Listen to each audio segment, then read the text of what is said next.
प्रश्न संख्या 7। 10 प्रश्नों वाले एक कक्षा टेस्ट में प्रत्येक सही उत्तर के लिए 5 अंक दिए जाते हैं और प्रत्येक गलत उत्तर के लिए ऋण 2 अंक दिए जाते हैं एवं प्रयत्न नहीं किए गए प्रश्नों के लिए 0 दिया जाता है।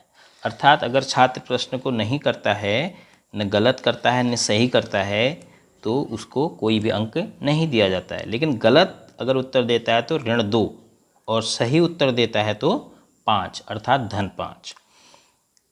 तो पहला भाग है, मोहन 4 प्रश्नों का सही और 6 प्रश्नों का गलत उत्तर देता है।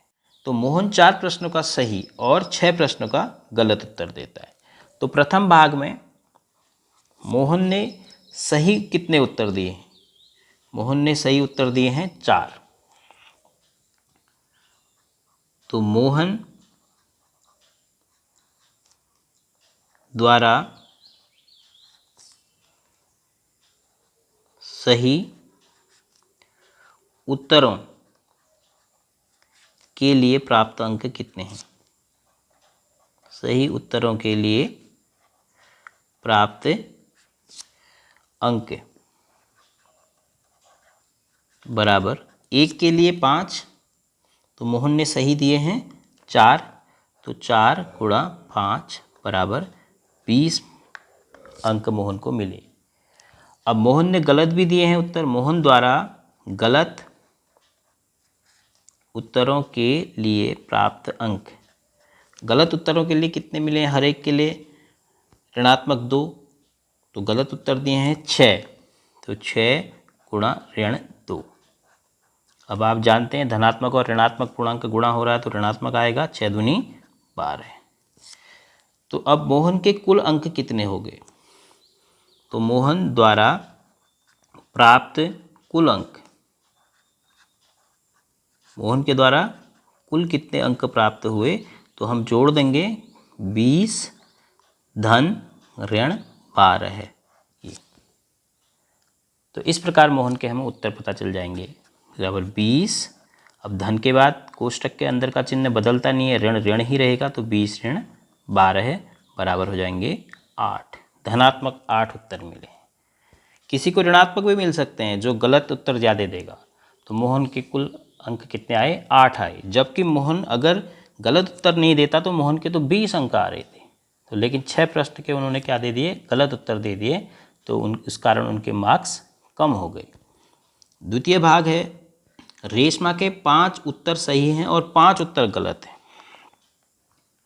अब देखो, दूसरे में रेशमा ने 5 सही उत्तर दिए हैं, उसके द्वारा प्राप्त अंक बताने हैं। तो रेशमा इसी प्रकार हम करेंगे, रेशमा द्वारा सही उत्तरों के लिए प्राप्त अंक, सही उत्तरों के लिए प्राप्त अंक,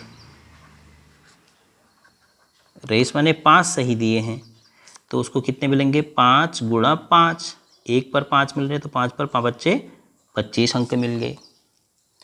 अब रेशमा द्वारा गलत, रेशमा ने गलत भी दे दिए उत्तर, गलत उत्तरों के लिए प्राप्त अंक। अब रेशमा ने कितने गलत दे दिए? 5 उत्तर गलत। 1 के लिए कितना मिल रहा है? ऋण 2, तो 5 दूनी 10, तो ऋण 10 उसको गलत उत्तरों के लिए मिल गए। तो अब रेशमा के अंक को जोड़ेंगे, तो रेशमा द्वारा प्राप्त कुल अंक, रेशमा ने कुल अंक कितने प्राप्त किए? रेशमा के अंकों को जोड़ देते हैं, 25 मिले, फिर गलत उत्तरों के लिए ऋण 10 मिले। तो फिर उसी प्रकार इसको करेंगे, 25 धन के बाद ऋण है तो ऋण आएगा, ऋण 10, तो 25 से 10 घटा के 15। रेशमा के उत्तर, रेशमा के कुल अंक कितने आ गए? 15। अब एक और छात्रा है, हीना ने कुल 7 प्रश्न किए, उसमें से 2 का उत्तर सही है और 5 का उत्तर गलत हो गया। अब देखो, हीना ने तो बहुत ज़्यादा गलत उत्तर दे दिए हैं। अब देखते हैं कि हीना के मार्क्स कितने आ पाते हैं। तीसरा भाग, हीना द्वारा सही उत्तरों के लिए प्राप्त, केवल 2 सही उत्तर दिए हैं उसने और 7 प्रश्न किए हैं, उसमें से 2 का सही उत्तर दिया है और 5 गलत, तो 7 ही किए हैं। हिना द्वारा सही उत्तरों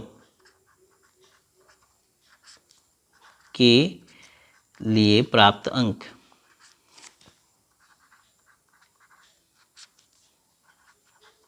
हिना ने सही दिए हैं कितने? 2।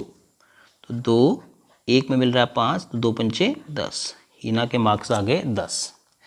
अब हिना ने गलत भी दे दिए। हिना द्वारा गलत दे दिए हिना ने कितने?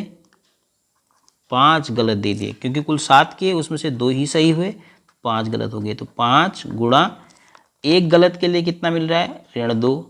तो 5 दूनी ऋण 10। अब देखो, हिना द्वारा प्राप्त योग, ये आश्चर्यजनक आ रहा है। प्राप्त कुल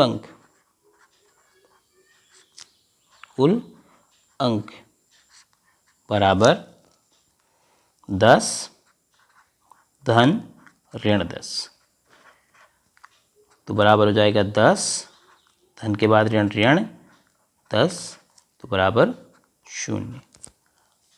देखो इंटरेस्टिंग है ना। हिना ने जबकि 2 सही उत्तर किए थे, 2 सही उत्तर थे, फिर भी उसे 0 मिले। क्यों? क्योंकि उसने गलत भी बहुत दे दिए ना। 5 उत्तर उसके गलत हो गए, तो 5 दूनी 10, तो बराबर हो गए।